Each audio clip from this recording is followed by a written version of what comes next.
اندیکھے خدا کی بات اطاعت کرتے ہوئے خدا کی سائیڈ چنتے ہیں یا شیطان کی طرف چلے جاتے ہیں؟ چونکہ ادھر اٹریکشن ہے، ادھر آپ کو جنت، وہ کسی شاعر نے کہا کہ مجھے جب جنت اسی دنیا میں مل رہی ہے تو میں اس کے وعدے کو، کل کے وعدے کو کیوں اس کے اوپر تحمل کروں کہ یعنی تو ادھر اس کو نقد جنت مل رہی ہے، ادھر ادھار ہے جنت، ٹھیک ہے، ادھر ادھار ہے جنت۔ تو اب خدا دیکھنا چاہتا ہے کہ فرمائے کہ یہ جہاد جہاد افضل ہے، یہ جہاد جہاد برتر ہے۔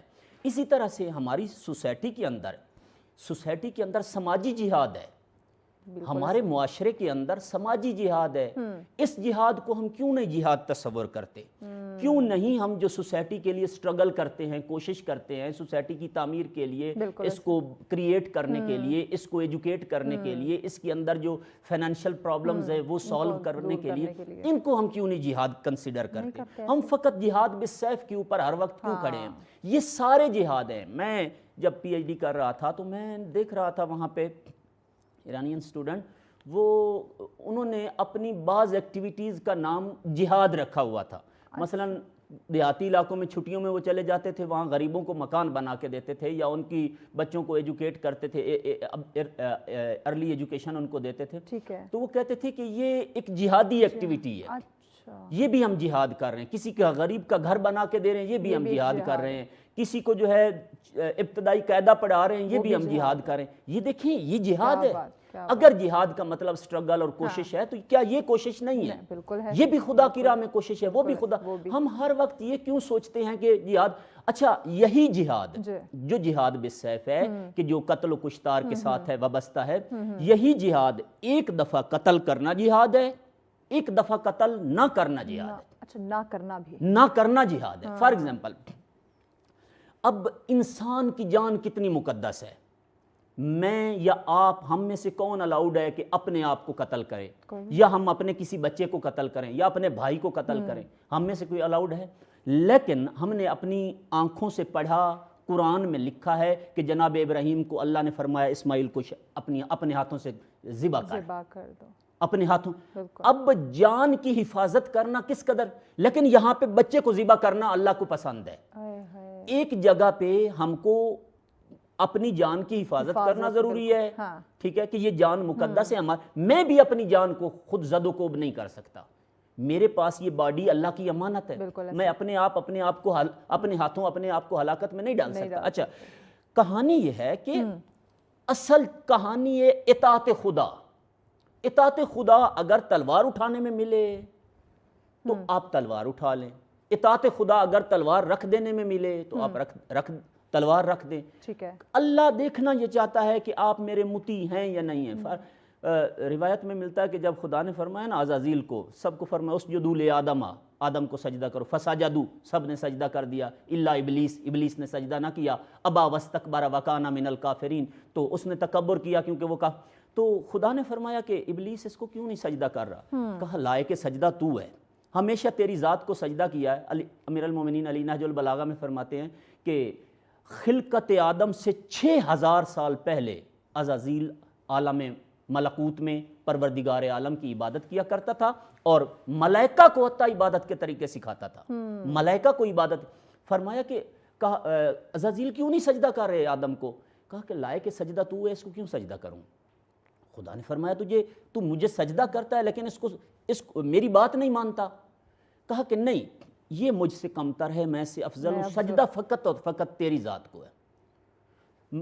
کہا کہ مجھے اجازت دے، عزازیل نے کہا مجھے اجازت دے، میں ایسی تیری عبادت کروں گا کہ مجھ سے پہلے اور میرے بعد کائنات میں کسی احد نے، جن و بشر ہو، کسی نے تیری ایسی عبادت نہیں کی ہوگی جیسی۔ خدا نے فرمایا یہ عبادت، میں تیری عبادت کا محتاج نہیں ہوں، تو مجھے سجدہ کرے تو میں بڑا نہیں ہو جاؤں گا، تو سجدہ نہ کرے تو میری شان میں کچھ کمی نہیں آ جائے گی۔ بات اطاعت کی ہے، تو نے میری اطاعت کرنی ہے یا نہیں کرنی؟ اس نے کہا کہ میں آدم کو سجدہ نہیں کروں گا۔ خدا نے فرمایا فخرج منہا فإنک رجیم، نکل جا میرے دربار سے، تو شیطان ہو گیا۔ مجھے تیری عبادت نہیں، تیری اطاعت چاہیے، تیری اطاعت چاہیے۔ تو میرا مطیع ہے یا نہیں ہے؟ جہاد میں اطاعت ہے، اطاعت ہے۔ خدا کی اطاعت کس چیز میں ہے؟ خدا کی اطاعت اگر تلوار اٹھانے میں ہے تو آپ تلوار اٹھائیں، اگر کسی برائی سے رکنے میں خدا کی اطاعت ہے تو آپ اپنے آپ کو برائی سے روکیں۔ بالکل